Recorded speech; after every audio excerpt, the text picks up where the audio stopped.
O Fábio ele é formado em design digital, é sócio fundador do Estúdio Coletivo e também sócio das empresas Monstro e Ideia Fixa. Ele é responsável pelos projetos digitais do grupo, hoje está à frente do Battle Lab, empresa dedicada a projetos interativos, aplicativos, games e instalações que envolvem novas tecnologias.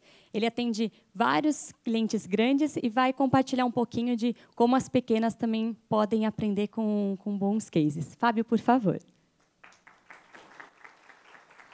Antes de mais nada, bom dia.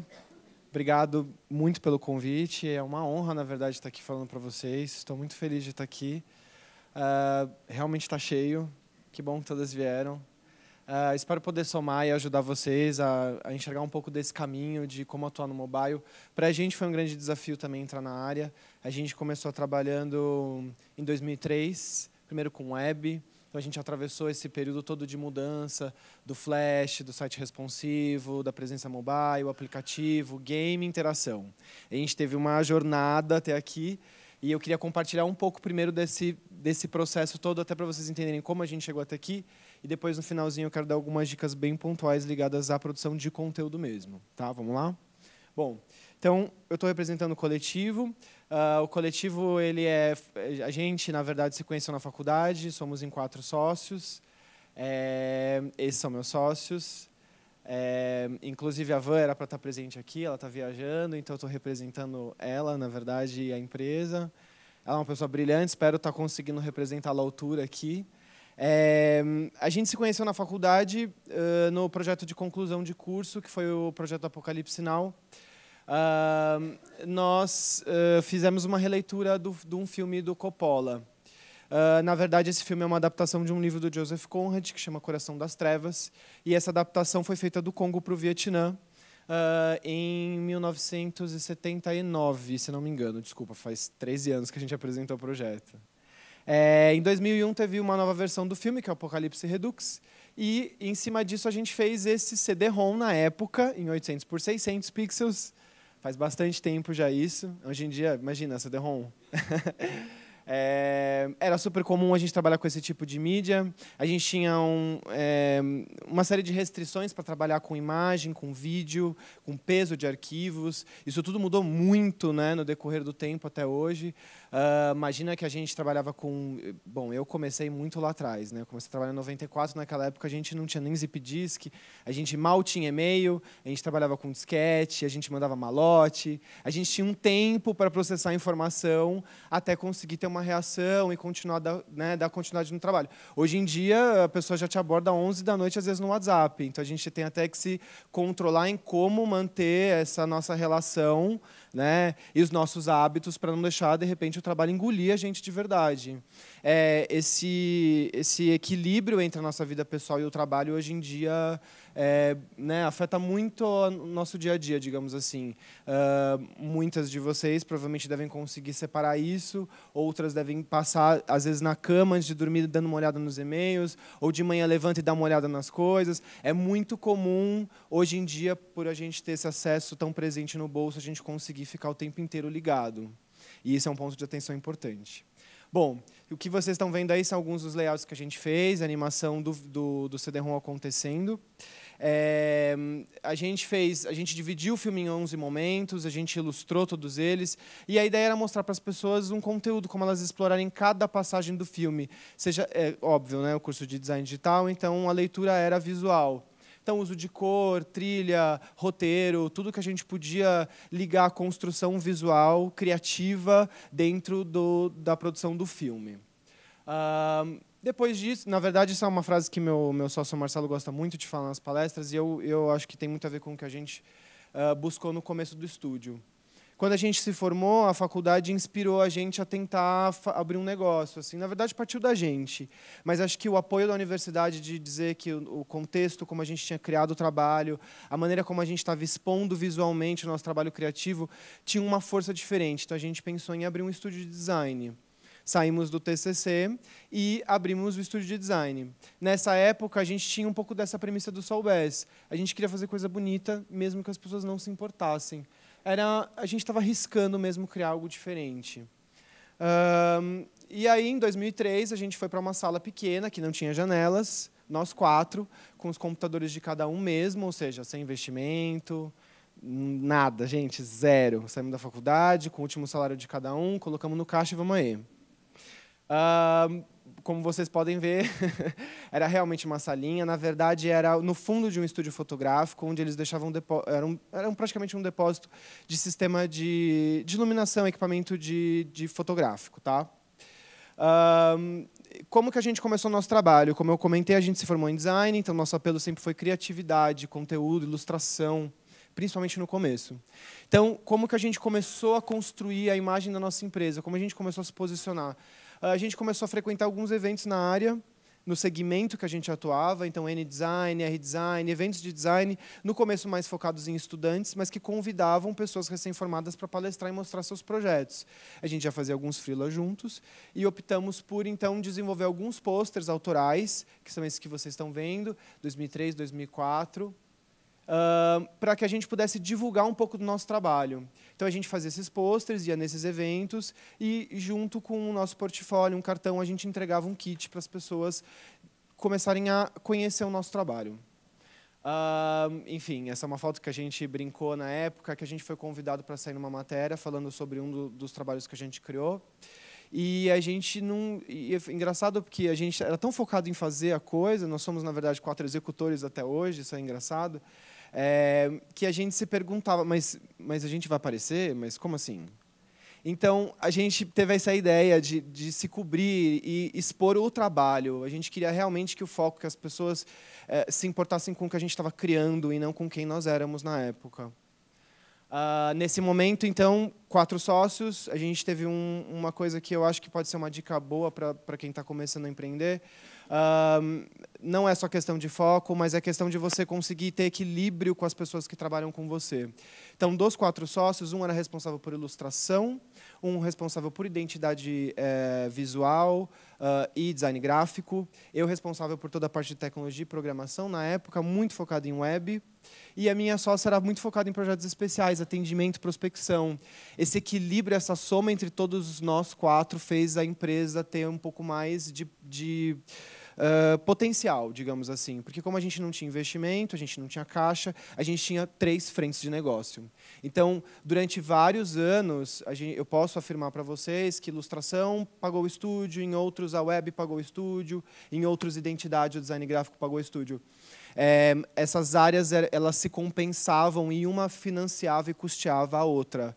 Então, foi uma oportunidade da gente fazer algumas frentes que tinham menos força, como web, conseguir respiro com o investimento das outras áreas. E isso ajudou a gente a conseguir levar todos os segmentos à frente. Bom, começamos a falar, né, de web. Vou correr um pouquinho para não perder o tempo aqui, tá, gente? No começo, a gente começou a trabalhar com muito site com muito site web. Na verdade, a gente não tinha budget e orçamentos bacanas na empresa nessa época para trabalhar com web. A gente fazia trabalhos com valores super baixos. O primeiro site que a gente fez, por exemplo, a gente cobrou R$700, só para vocês terem um parâmetro. O que a gente buscava? A gente buscava um desafio criativo. Não era a questão de ser rentável na época, a gente queria um canal. Então, por exemplo, a Cavaleira nos procurou, a gente fez alguns sites, esse é um site de uma consultoria de negócio, que chama Alexandria. Cada um desses projetos, a nossa intenção era criar alguma abordagem criativa, ou de navegação, ou de interface, sempre uma linguagem diferente. A maior parte desses projetos que vocês estão vendo são todos projetos desenvolvidos em Flash. Isso tudo há uns 10 anos atrás, mais ou menos, tá? A intenção sempre, como vocês estão vendo, era o conteúdo. Conforme a gente foi mudando esse trabalho, a gente foi começando gradualmente a trabalhar com HTML5, o Flash foi começando a perder um pouco de mercado, mas a gente sempre manteve esse nosso critério criativo nos projetos. Então, a gente evitava pegar projetos como portal, a gente fez o portal do Esporte Clube Pinheiros, por exemplo, 51 modalidades esportivas, 1 ano de projeto.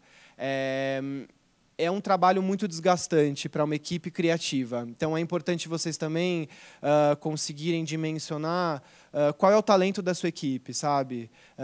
É realmente, por exemplo, a gente tem um núcleo dentro da empresa que faz, por exemplo, peça de mídia. Essa equipe ela é focada nisso. O desafio deles é multiplicar. Parece engraçado falar isso para vocês, mostrando um trabalho criativo, mas a gente consegue manter esses focos separados dentro da empresa. É importante isso para você construir uma imagem, um posicionamento criativo na nossa área. A gente fez primeiro esse site para Calimo, que era, na verdade, um site para mostrar o material de tendência, estamparia e cores, porque eles são patrocinadores dos estilistas do São Paulo Fashion Week. E foi muito bacana sempre trabalhar com esse trabalho rico e criativo. Até que chegou um momento que, conforme o Flash foi perdendo o mercado e o mobile começou a entrar, os nossos clientes naturalmente começaram a gerar essa demanda. Engraçado eu falar isso para vocês, né, que hoje a gente trabalha quase que exclusivamente com mobile. Mas quem trouxe um pouco desse momento para a gente foram os nossos próprios clientes, que queriam ter esse posicionamento, e a gente ainda estava se especializando, de repente, no HTML5, no responsive, eles já estavam vindo com que era um app. Como é que foi toda essa mudança? A Calimo buscou a gente para fazer esse aplicativo. Esse aplicativo foi feito para o iOS 4, na verdade, foi exclusivamente para iPad, infelizmente. Era um material de tendências para todo o público, então as pessoas podiam ler sobre as tendências que inspiravam os estilistas do São Paulo Fashion Week. Então, tinha aí um material de fotos, links e conteúdo, mas também as pessoas tinham acesso a toda a estamparia, toda a cartela de cores que era usada nas coleções, e com isso as pessoas iam consumindo esse trabalho de tendência. Esse aplicativo até hoje está no ar, gente. E eles alimentam diretamente. Uma das coisas que a gente sempre fez com os nossos clientes foi dar uma ferramenta para que eles cuidassem do conteúdo. Nosso expertise sempre foi criar uma experiência, criar o aplicativo, criar a plataforma, mas não fazer essa manutenção de conteúdo diário. Então, a gente sempre trabalha com algum sistema de administração, dependendo do tipo de projeto, e a gente treina o cliente para fazer a manutenção desse conteúdo e cria um projeto que ele tem autonomia para alimentar e cuidar e dar essa extensão que ele pensa na campanha que ele cria. Um pouco mais adiante, aqui eu já dei um salto, tá? Vamos já viver um pouco mais esse momento que todos nós passamos, que realmente é o declínio do Flash, quando as pessoas começaram a usar os smartphones e não abrir o site, e aí tinha todo aquele processo do Flash também, que as pessoas, no começo, no desktop, eu lembro, a Natália falou disso, é uma coisa que eu estava pensando. Hoje em dia, no mobile, as pessoas não têm tempo, né, gente? Você está na correria, você quer ver um negócio, tem que ser rápido, tem que ser ágil, tem que ser leve. Nessa época, o desktop era o oposto. Assim, as pessoas sentavam no computador e queriam navegar, ver as animações. Então, a gente tinha um cuidado em fazer tudo ser fluido, em tudo ser uma coisa linda, digamos assim. Hoje em dia, isso tudo meio que sabe? O que a pessoa quer é informação, rápido, leve e ágil. E até o posicionamento, para a gente, foi um momento da gente repensar e refletir. A gente fez toda a cobertura de conteúdo em mídias sociais para o filme Os Penetras, da Warner. E o Andrusha Waddington, que é o diretor, foi um dia lá no estúdio e ele conversou com a gente que ele queria um site em Flash. E a gente, nessa época, já estava, mano, oi? Um site em Flash? Mas agora? E a gente falou, não, vamos fazer o seguinte, a gente está desenvolvendo algumas coisas mobile, era muito nessa época piloto, protótipo, coisa que a gente estava fazendo. A gente quer complementar a ação que a gente está criando nas mídias sociais e a gente quer fazer um game. Isso foi meio que para eles uma surpresa. Assim. Como é que você pega um budget de um site? E isso é uma coisa que a gente está muito disposto sempre, desde que a gente começou, a assumir o investimento, entre aspas, tá, gente? Porque eu acho que isso é uma coisa que se constrói. Mas, em alguns momentos, a gente assumiu a diferença de um orçamento para mostrar para o cliente que aquilo que a gente estava falando tinha um potencial que ele devia observar. Então, ele pagou um site em Flash, a gente entregou um jogo mobile. Nesse case aqui que eu estou mostrando para vocês. Vamos mostrar o jogo para ficar mais fácil enquanto eu falo. Qual que era... Se você puder abaixar só um pouquinho, por favor.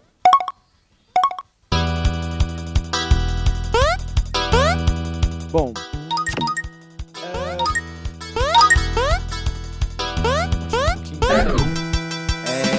eu vou falar um pouco mais alto. Bom, o filme se passa, na verdade, no Rio, tá? E eu não sei se alguma de vocês viram o filme Os Penetras, mas a intenção é participantes conseguirem entrar em festas. Então, tem esse lance da correria deles conseguirem enganar as pessoas. Então, o que a gente criou? A gente trouxe um pouco do roteiro do filme, um pouco de toda a linguagem que a gente viu para dentro da mecânica do jogo. Então, a gente criou pequenos recursos para aumentar a velocidade, criar obstáculos da vida e permitir que as pessoas corressem até conseguir chegar na festa de Ano Novo. Foram 3 cenários que foram feitos em 8 bits. A gente buscou essa linguagem, sim, foi intencional. Tanto que vocês estão ouvindo, nós vamos invadir essa praia do Traje Rigor também em MIDI, porque a gente queria trazer toda essa linguagem do 8 bit.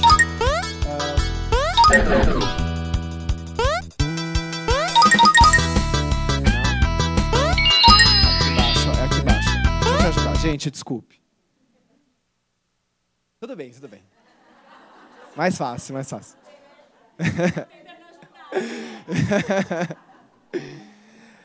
Eu acho esse case bacana de comentar com vocês, porque fazer um jogo mobile é um grande desafio, tá?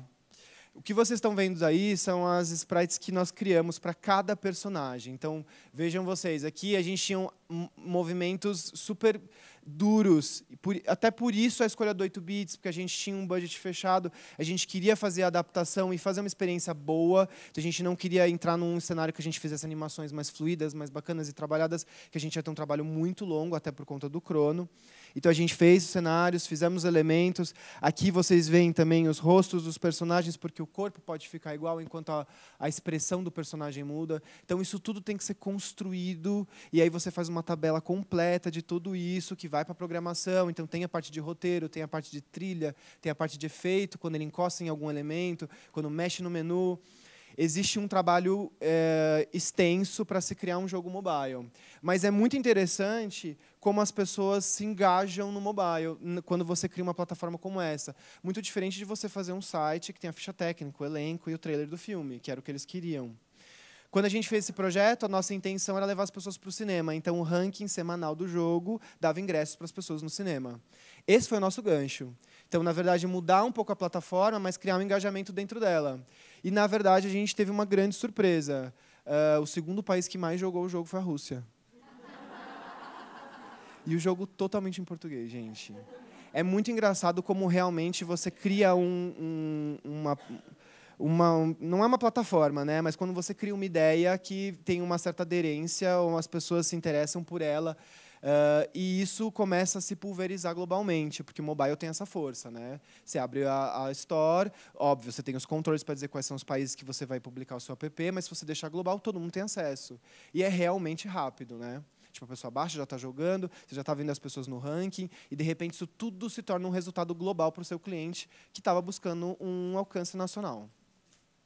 Aqui são alguns cenários, só para a gente mostrar rapidamente, que são os 3 cenários que nós criamos, já com alguns elementos. E aí, depois de 10 anos de estúdio, né, e como eu falei para vocês, a gente aqui dá um salto, a gente realmente praticamente parou de trabalhar com Flash, a gente faz algumas coisas com Flash, mas para tela interativa, para algumas outras interfaces. A gente começou a repensar o nosso posicionamento. Por quê? Porque o Coletivo sempre foi um estúdio de design. E conforme a gente foi crescendo, como eu comentei com vocês, cada sócio cuidava de uma frente, era muito comum, quando a gente ia numa agência de publicidade, a UMAP, DPZ, a gente trabalha muito com as agências de publicidade, a gente trabalha com eles fazendo ilustração. Inclusive, até com o próprio Itaú, a gente trabalha fazendo ilustração. E era muito comum a gente estar numa reunião e o cliente falar que ia repassar esse trabalho para a equipe de mobile, para a equipe de identidade. E a gente sempre tinha aquela questão de falar, mas a gente também tem esse trabalho, você não quer que a gente faça uma proposta? E era sempre uma surpresa para o cliente e uma frustração nossa. Nossa, ele não sabe quem eu sou. E isso é uma coisa muito importante que eu gostaria de compartilhar com vocês. É muito importante esse posicionamento de vocês no mercado. Conforme a gente foi crescendo, a empresa foi criando esses braços, a gente se perdeu. Era difícil o cliente entrar no nosso site, ver aquele volume de informações e saber exatamente o que ele estava buscando, ou o que a gente podia oferecer para ele. E aí, na verdade, aqui é um pouco da construção da nossa marca, nesses anos que se mudaram, que a gente mexeu nela. E aí, então, a gente criou esses 2 braços separados, né? Então, o Coletivo continua sendo o nosso núcleo de design, criação, identidade. A Monstro nasceu como uma empresa de social media. Então, aqui a gente tem um posicionamento diferente, a gente faz planejamento, a gente faz métrica, a gente É bem diferente o posicionamento de um estúdio de design que trabalha para as agências, aqui a gente trabalha muito mais para o cliente final. E o Battle Lab nasceu como uma empresa focada em digital, inovação e tecnologia. Vamos falar um pouco mais disso conforme o processo andou. Para o mercado de cinema, que a gente já esquece o flash, tá? Não tem mais flash na tela. A gente começou a trabalhar com Parallax. Parallax é uma coisa que se popularizou bastante em alguns anos que, né, a gente ainda está vivendo um pouco dessa ressaca, digamos assim. Mas, obrigado. Mas a gente trabalhou muito com isso, porque o cinema buscava essa linguagem. Então, o que a gente fazia? A gente criava um sitezinho HTML, que, conforme a pessoa navegava, ele se reconstruía, criava um pouco mais da experiência que a gente tinha no trabalho de design com Flash, mas a gente começou a criar um pouco mais do que a gente chama realmente de experiência. Então, a pessoa aqui, por exemplo, no site A Busca, que, na verdade, é um filme que o Wagner Moura busca o filho, então tem toda essa questão de você ter uma relação emocional com uma pessoa que está ausente, como você reage a isso, a gente criou uma campanha nas redes sociais para que a pessoa pudesse mandar uma mensagem para uma pessoa distante. E ela também faz isso pelo site, tudo integrado, a gente compartilhava nas redes sociais. Então, a gente começou a criar conteúdos misturando esses diferentes formatos. Para o filme do Alemão, que acho que estreou ano passado, se não me engano, a gente criou um site que a pessoa também, tudo HTML, tá, gente? Que a pessoa navegava e explorava como se ela estivesse explorando um morro do Alemão. Então, a gente ia mostrando os conteúdos e revelando a parte do filme, todo o conteúdo relacionado à produção, com a pessoa realmente navegando por todo o site. E aqui começou a nascer uma série de desafios ligados a mobile. Como é que você navega assim no mobile? Bom, aqui também mais alguns exemplos. Esse é do Serra Pelada. Eu vou passar só para a gente não perder tempo. E aí, no finalzinho de 2012, a gente foi convidado pela agência Amplify para fazer um projeto para o Gatorade, para a trajetória do Corinthians na Libertadores de 2012. Esse projeto foi feito em 5 dias, gente. Esse projeto envolveu toda a nossa equipe de ilustração, uma equipe de desenvolvimento, e a gente ainda teve que fazer 2 finais, porque o projeto foi no ar no dia, na final. Então, assim, ganhou ou perdeu? Então, a gente fez 2 finais também. Foi um desafio muito grande, mas a gente ganhou a Bienal com esse trabalho. Foi uma grande surpresa, na verdade, eu preciso dizer para vocês. A gente ficou tão empenhado em executar que, quando a gente ganhou o prêmio, a gente... Oi? É mesmo? Foi realmente uma surpresa e, assim, um reconhecimento imenso do nosso empenho. Era um site Parallax horizontal, então a pessoa usava a rolagem para ir construindo a trajetória do Corinthians. E esse daqui foi o primeiro que a gente começou a arriscar um pouco mais de criar esse tipo de experiência também no mobile. Parallax é uma coisa super delicada no mobile, porque o mobile ele geralmente reage à animação quando você solta o touch, não enquanto você navega, igual no navegador. Então, quando você solta o touch, é que a animação acontece. Então, as pessoas tinham uma experiência que não era fluida. Então, como criar um conteúdo pro mobile e um conteúdo pro desktop? Começou a ficar cada vez mais latente esse tipo de conteúdo para a gente. E daí aconteceu a Nespresso. A partir daqui, realmente, a gente entra em mobile, tá? Bom, a Nespresso buscou a gente para fazer uma mesa interativa. Essa mesa tem um reconhecimento infravermelho. E eles não tinham, na verdade, um foco definido de como eles queriam que fosse feito o aplicativo. O que nós fizemos? A gente sabia que a mesa tinha um reconhecimento de infravermelho. Então, nós criamos uns códigos que, na verdade, chamam MS Tags, que é uma tecnologia da própria Microsoft. A mesa, inclusive, é uma parceria da Microsoft com a Samsung. E nós colocamos essa tag em todas as cápsulas de café. Então, quando a pessoa colocava a cápsula na mesa, ela sabia exatamente que café era aquele.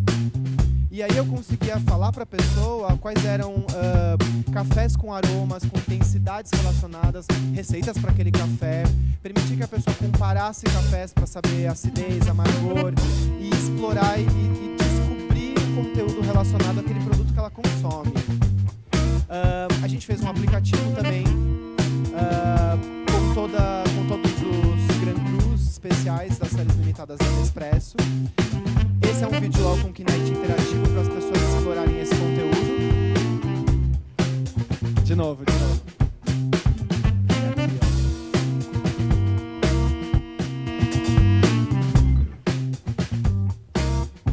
Pronto, gente.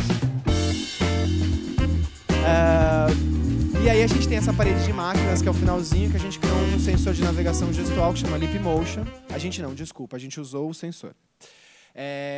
E aí, na verdade, o que foi tudo isso, gente? É um espaço cultural sobre o café, na Padre João Manuel, nos Jardins. Convido todas vocês, inclusive, a visitar. Nós criamos primeiro esse aplicativo para mesa interativa e depois criamos mais 5 aplicativos diferentes. Todos eles tentando criar uma linguagem que acho que esse é um ponto principal de falar com relação ao conteúdo. A gente começou a inverter um pouco essa perspectiva de como o consumidor consome consome a informação, digamos assim. Isso tudo vem muito dos insights que a gente tem de mobile também, tá? Por que eu falo isso? Porque a gente chega lá numa boutique da Nespresso e é comum a pessoa dar uma olhada nas máquinas, a pessoa dar uma olhada nos cafés. Ela compra porque ela conhece, porque ela pesquisou na web, ou porque ela tem um instinto de que ela quer aquela máquina, porque ela achou bonita. Mas a gente achava isso muito complicado, porque, na verdade, você sabe se aquela máquina é boa de verdade para você? Será que ela é demais? E aí, o que a gente criou? A gente criou um aplicativo onde a gente perguntava quais eram os hábitos da pessoa. Esse daqui é das séries limitadas de cápsulas, tá? E aí, o que a gente fazia nesse outro aplicativo? A gente perguntava quais eram os hábitos. Pô, você quer que a máquina aqueça, por exemplo, água também para você fazer um chá? Essa sua máquina é para restaurante, é para casa? Quantos cafés você faz por dia? E, a partir disso, a gente filtrava todo o portfólio e te falava, acho que essas máquinas são indicadas para você. Essa abordagem de você reduzir esse tempo, encurtar a experiência e ser mais assertivo, tem muito a ver com o que a gente está buscando para mobile hoje, no que a gente faz. As pessoas realmente não têm esse tempo. Então, se você acredita que ela vai entrar no seu site, ficar dando pint para chegar no seu conteúdo, ela vai fechar o site. Tá? Então, realmente, esse posicionamento mobile hoje é muito importante. E é muito importante vocês terem consciência de que você não vai pegar o seu site da web e adaptar para dentro do mobile. Isso não vai acontecer. As pessoas não consomem da mesma forma. E você vai acabar se frustrando. Esse aplicativo foi das séries limitadas. A gente mostra todo o catálogo de Gran Cruz da Nespresso. E aí, na sequência, o Netflix convidou a gente para fazer o jogo de Orange is the New Black. Que aí sim a gente começou a trabalhar com o jogo mobile. Porque aquele foi meio que o piloto.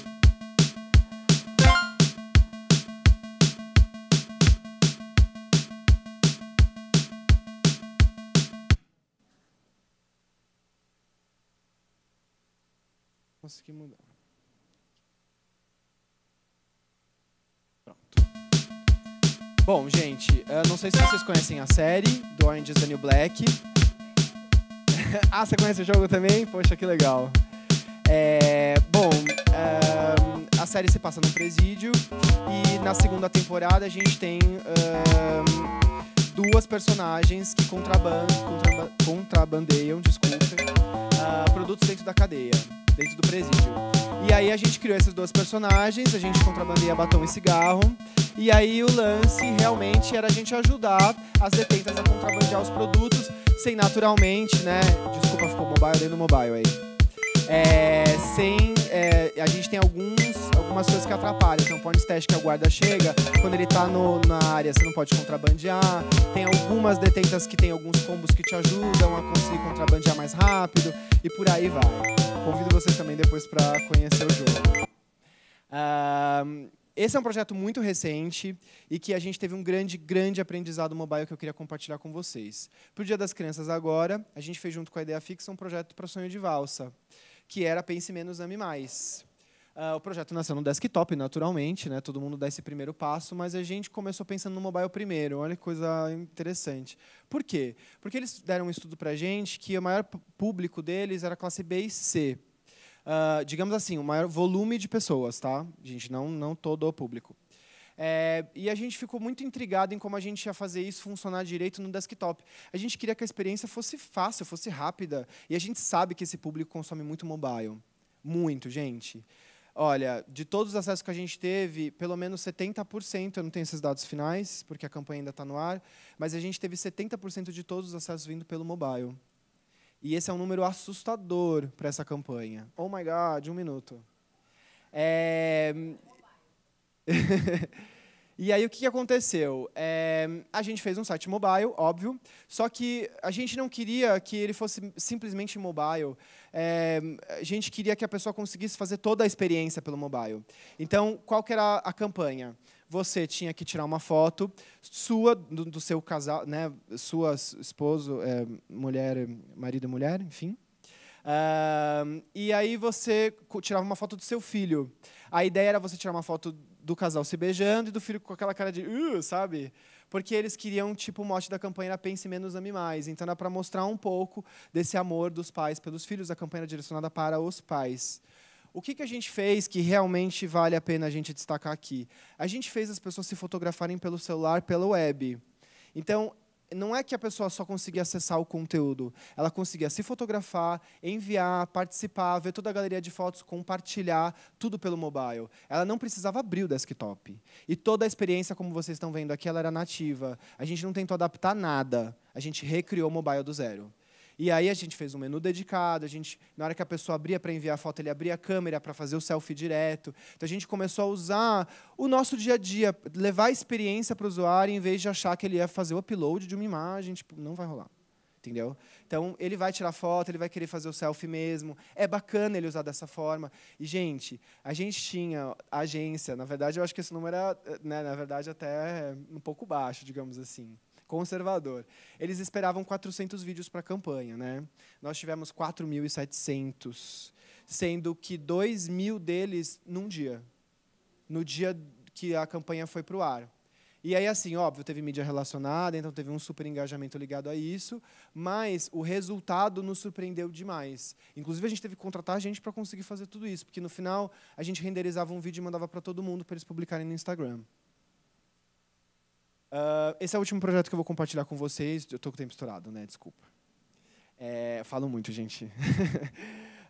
A gente está lançando, junto com uma agência, Pazeto, um novo carro da linha Jaguar, que chama Jaguar XZ.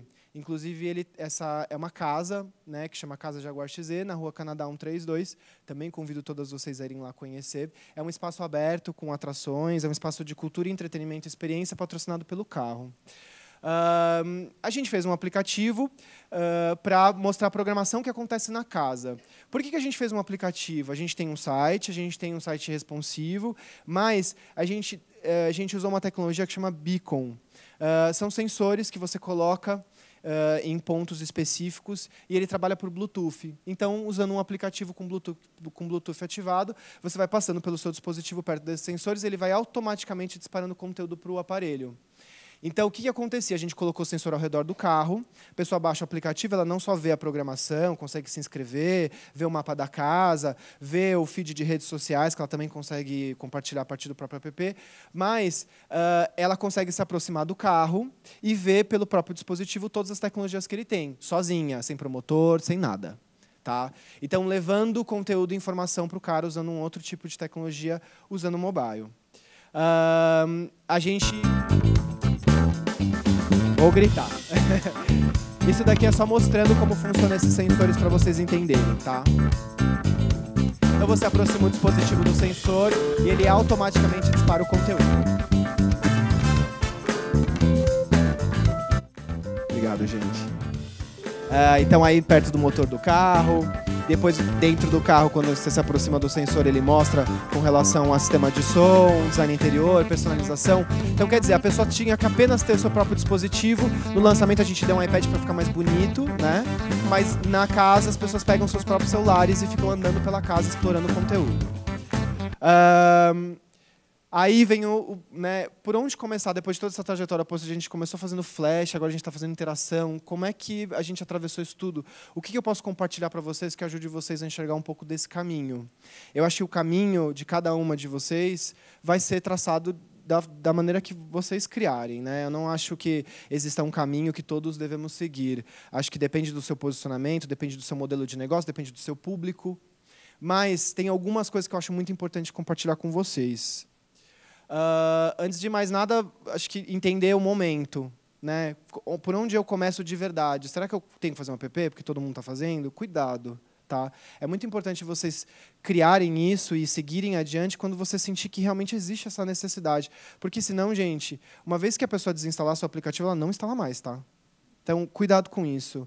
É importante vocês fornecerem algum serviço, alguma coisa que, de fato, seja útil para as pessoas. Quantos aplicativos a gente instala? Eu sou, né, mega nervoso de aplicativo, tem um instalo o tempo inteiro. Mas a maior parte deles eu não volto a abrir. E eles ficam lá, sabe? Então, acho que isso é um ponto muito importante que a gente tem que refletir aqui. Falar só, eu acho que é importante falar, eu sei que é um pouco básico isso para algumas de vocês, mas acho que é importante falar um pouco sobre design responsivo. Como eu falei no começo, o seu site não vai caber no mobile, esquece, tá? Então, Paint é uma experiência frustrante para os usuários. Muitos sites que a gente acessa ainda são assim, muitos, na verdade. E eu sei que todas vocês, na hora que abre aquele site, que você tem que ficar abrindo, diminuindo, e quando trava o menu em cima e não vai? E você fica... Exatamente. É uma experiência que te frustra, então, naturalmente, vai frustrar o seu cliente também. Então, cuidado com como você se posiciona no mobile, porque isso também reflete um pouco de como você investe na sua própria empresa. Tá? Esse é o site da Monstro. A gente fez uma versão desktop e para mobile a gente reconstruiu ela inteira.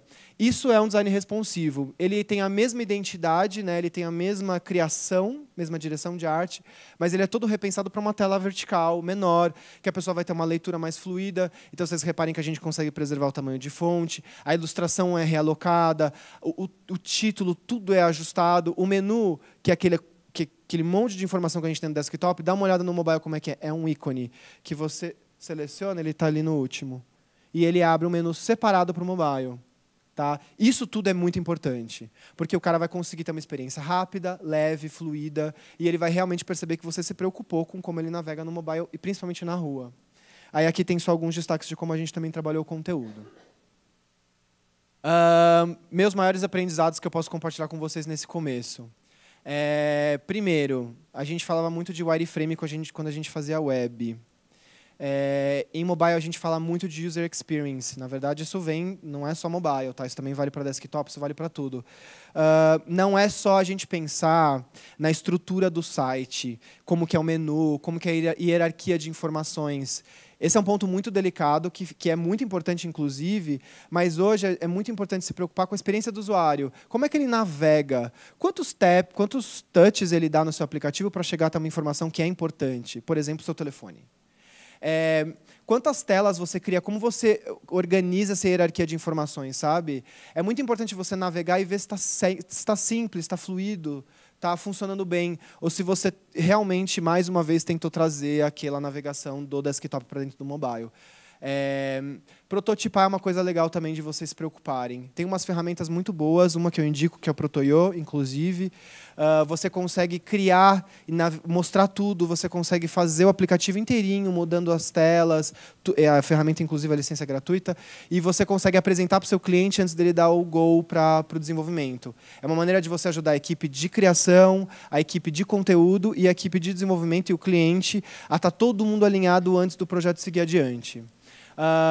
Deem uma olhada em Material Design. O Google tem um material impecável. Eu gosto muito do Android, na verdade. Mas vocês vão achar isso também na Apple, vocês vão achar em outras plataformas e frameworks. É importante gastar um tempo e olhar como isso funciona, porque existem boas práticas para você trabalhar com mobile. As pessoas já sabem mais ou menos como navegar. Aquela questão de você sempre voltar no topo esquerdo. Manter essa clareza na navegação ajuda o usuário a conseguir fluir pelo seu conteúdo mais rápido, então é muito importante.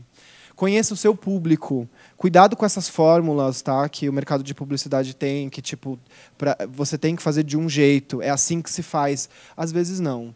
Para um público, a pessoa consome de um jeito, para outro público é mais exigente, vai querer mais informação. Então, você tem que conhecer bem o seu público para poder, a partir disso, criar o seu aplicativo. Defina uma linguagem. Aqui a questão é realmente uma como foco, tipo web, mobile, folder. Gente, identidade visual. É muito importante cada coisa ter um equilíbrio, fazer parte da mesma direção de arte. É muito complicado quando você recebe um folder, depois você entra no site, ele tem uma cara, depois você entra no mobile, ele tem outra. O cliente fica confuso, ele não sabe se tudo se trata da mesma coisa. Conheça as políticas das stores. Cuidado, tá? O Android, o Google tem uma política super boa de você conseguir trabalhar, porque você publica o aplicativo, em poucas horas ele está no ar, ele tem uma série de guidelines que te ajuda a guiar. O processo de publicação é muito simples, na verdade, mas ele requer algumas premissas. Então, você tem que ter um usuário cadastrado, validado. Cuidado para deixar isso para os 45 minutos. criem a conta antes, observem esses pontos. A Apple, por exemplo, requer 7 dias para publicar um aplicativo, de 7 a 15. E, às vezes, isso pode impactar diretamente no seu crono de lançamento do app. Fiquem atentas, tá? Outra coisa importante, lembrem-se sempre, sempre de fornecer alguma coisa para o grupo, para a comunidade como um todo. Cuidado com esses aplicativos que são puramente marketing. Quando você simplesmente tem um catálogo de um produto, algumas stores vão barrar, porque isso é praticamente uma ferramenta de negócio que você tem na mão e você não está agregando nada para o todo. Entendeu? Se preocupem com todas as pessoas. Para a Jaguar, como a gente colocou toda a grade de programação da casa, a gente criou uma forma das pessoas se inscreverem nos eventos, a gente abriu esse conteúdo para todo mundo. E, a partir disso, a gente conseguiu seguir adiante com a proposta. Termos de uso e política de privacidade não é uma bobagem. Fiquem atentas também nisso. É aquele que está lá no rodapé. Todo mundo fala, depois eu ponho esse link. Cuidado, tá? É muito importante você deixar claro para os usuários o que você está coletando de informação deles e por quanto tempo. Isso é uma coisa que pode repercutir para você lá na frente, até no jurídico, e é importante deixar isso claro para que o usuário tenha consentimento do que você está armazenando de informações dele. Atenção no Google Analytics, isso vale para desktop e para mobile. Não se esqueçam disso no mobile, tá? Não é porque a gente sabe quantos downloads tem nas stores que a gente tem que se esquecer de como está o acesso. Dá para colocar Analytics nos aplicativos, dá para saber que áreas as pessoas estão abrindo, quanto tempo elas estão gastando em cada coisa. Isso é uma inteligência muito importante para vocês aprimorarem o que vocês estão criando. Então, levem isso como uma coisa séria. E, enfim, para encerrar, esqueçam nichos de mercado, tá? Não existe mais isso, a gente realmente está trabalhando com todo mundo junto. Então, o que você está criando vai ser consumido por todos os públicos. Não vai ser apenas o público AAA que vai baixar seu aplicativo, sabe? É todo mundo que tem interesse e relevância em consumir seu produto. Então, lide com todos eles. Isso aqui é só um negócio para deixar aí atrás, para a gente lembrar e seguir adiante. A gente está falando de mobile hoje, mas o mercado está crescendo muito. E existem muitos novos formatos nascendo. Android TV, que é realmente uma TV que tem um sistema Android, ou seja, as pessoas instalam aplicativos nela. Então, pensem nas possibilidades de consumo de conteúdo nesse tipo de formato. Chromecast, que na verdade é a mesma solução, né, porque Android TV tem um Chromecast embutido. Wear, que são os relógios. As pessoas já estão consumindo esse tipo de aplicativo para relógio, por exemplo, trabalhando junto com o celular. Então, o celular tem um negócio, por exemplo, um exemplo clássico, o próprio Maps. Você traça a rota e no relógio ele vai te falando qual que é a próxima curva, em quantos metros. Então, você tem uma segunda tela que você vai ter sempre mais conteúdo e acompanhamento. É importante vocês não esquecerem que as pessoas vão cada vez mais começar a trabalhar com esses formatos. Internet of Things, que a gente vai começar a ter outros dispositivos conectados à internet, de geladeira, etc. E o Cardboard, que também é uma solução muito bacana do Google, que eu gosto muito, que é tipo uma experiência virtual, como a gente tem, por exemplo, com o Oculus Rift, que é um pouco mais conhecido no mercado, de você usar seu próprio dispositivo e criar uma experiência imersiva e interativa para os seus clientes, como um aplicativo mobile. Gente, para encerrar, eu só queria mostrar rapidamente, posso? É o Reel do estúdio. Eu tentei focar aqui nos trabalhos digitais, mas existe um trabalho de ilustração, identidade, design gráfico que é muito bacana que a gente faz nesses 13 anos que eu queria compartilhar com vocês.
Gente, muito obrigado.